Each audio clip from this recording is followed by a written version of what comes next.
এই ভিডিওতে আমি আলোচনা করব হায়ার সেকেন্ডারি হিস্টোরি সাজেশন নিয়ে। চলো শুরু করি। প্রথম অধ্যায়, 1 নম্বর কোশ্চিন, মৌখিক ঐতিহ্য বলতে কী বুঝো, এর গুরুত্ব আলোচনা করো। 2 নম্বর, জাদুঘর বলতে কী বুঝো, অতীত পুনর্গঠনে জাদুঘরের ভূমিকা ব্যাখ্যা করো। জাদুঘর বা মিউজিয়ামের প্রকারভেদগুলি আলোচনা করো। 3 নম্বর কোশ্চিন, ইতিহাস রচনায় ঐতিহাসিকদের ভূমিকা আলোচনা করো। আধুনিক ইতিহাস লিখন পদ্ধতি আলোচনা করো। 4 নম্বর কোশ্চিন, ইতিহাস রচনায় স্মৃতিকথার গুরুত্ব কী। দ্বিতীয় অধ্যায় থেকে দেখো। 1 নম্বর, উপনিবেশবাদ বলতে কী বোঝায়, এর সঙ্গে সাম্রাজ্যবাদের সম্পর্ক নির্ণয় করো। উপনিবেশবাদের রাজনৈতিক ভিত্তি আলোচনা করো। 2 নম্বর, সাম্রাজ্যবাদ বলতে কী বোঝায়, সাম্রাজ্যবাদ উদ্ভবের কারণগুলি ব্যাখ্যা করো। অথবা সাম্রাজ্যবাদ ও উপনিবেশিকতা বাদের বিস্তারের গুরুত্বপূর্ণ উপাদানগুলি আলোচনা করো। 3 নম্বর কোশ্চিন, সাম্রাজ্যবাদ সম্পর্কিত বসন লেনিন তত্ত্বটি বিস্তারিতভাবে আলোচনা করো। 4 নম্বর কোশ্চিন, উপনিবেশিক সমাজের জাতি সংক্রান্ত ও তার প্রভাব লেখো। তৃতীয় অধ্যায়। 1 নম্বর, চিরস্থায়ী বন্দোবস্তের প্রধান শর্তগুলি কী ছিল তা লেখো। ভারতীয় অর্থনীতিতে এর প্রভাবগুলি আলোচনা করো। 2 নম্বর কোশ্চিন, উপনিবেশিক ভারতের শিল্পায়নের সামাজিক প্রভাব আলোচনা করো। ভারতের শিল্প শ্রমিকের উদ্ভব ও বিকাশ সম্পর্কে আলোচনা করো। 3 নম্বর কোশ্চিন, ভারতের রেলপথ প্রবর্তনের উদ্দেশ্য ও প্রভাব আলোচনা করো। 4 নম্বর কোশ্চিন, ইস্ট ইন্ডিয়া কোম্পানির আমলে ভারতের ভূমি রাজস্ব ব্যবস্থার পরিচয় দাও। 5 নম্বর, আবশ্যিল্পায়ন কী, এর কারণগুলি কী ছিল। উপনিবেশিক ভারতের বা ভারতীয় অর্থনীতির উপর আবশ্যিল্পায়নের প্রভাব ব্যাখ্যা করো। 6 নম্বর কোশ্চিন, ক্যান্টন বাণিজ্যের প্রধান বৈশিষ্ট্যগুলি কী ছিল।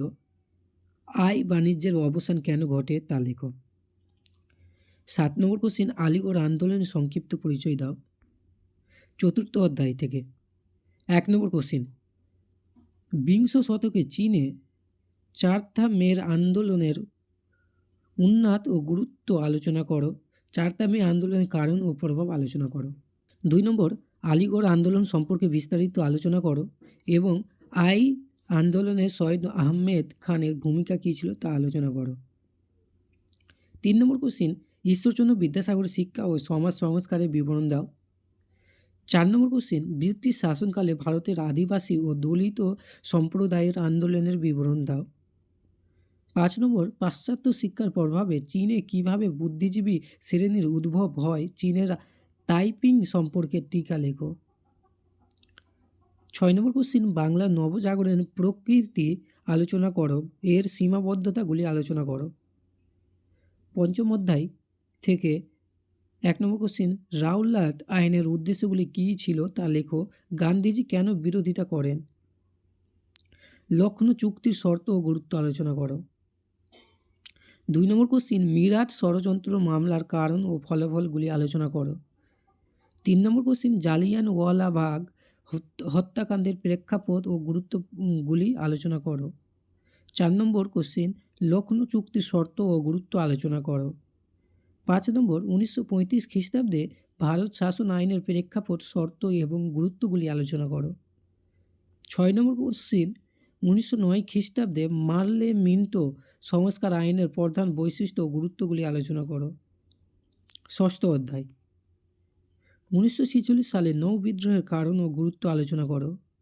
2 নম্বর কোশ্চিন, 1942 খ্রিস্টাব্দে ভারত ছাড়ো আন্দোলন সম্পর্কে একটি নিবন্ধ লেখো। এই আন্দোলনের তাৎপর্য ও আন্দোলনের মহিলাদের অংশগ্রহণের সম্পর্ক আলোচনা করো। 3 নম্বর কোশ্চিন, হো চি মিনের নেতৃত্বে ভিয়েতনামের মুক্তিযুদ্ধের সংক্ষিপ্ত বিবরণ দাও। 4 নম্বর কোশ্চিন, মন্ত্রী মিশন ও মাউন্ট ব্যাটেন পরিকল্পনার বিষয়বস্তু আলোচনা করো। 5 নম্বর কোশ্চিন, ক্রিপস কমিশন কেন ভারতে আসে। ক্রিপস কমিশনের প্রস্তাবগুলি কী কী, কেন ভারতীয়রা এগুলি প্রত্যাখ্যান করেছিল তা আলোচনা করো। 7 নম্বর অধ্যায় থেকে 1 নম্বর কোশ্চিন, কিউবার ক্ষেপণাস্ত্র সংকেতের সংক্ষিপ্ত পরিচয় দাও। 2 নম্বর, ঠান্ডা লড়াই বলতে কী বোঝায়। ঠান্ডা লড়াইয়ের উদ্ভবের কারণগুলি লেখো। ঠান্ডা লড়াইয়ের তাত্ত্বিক ভিত্তি আলোচনা করো।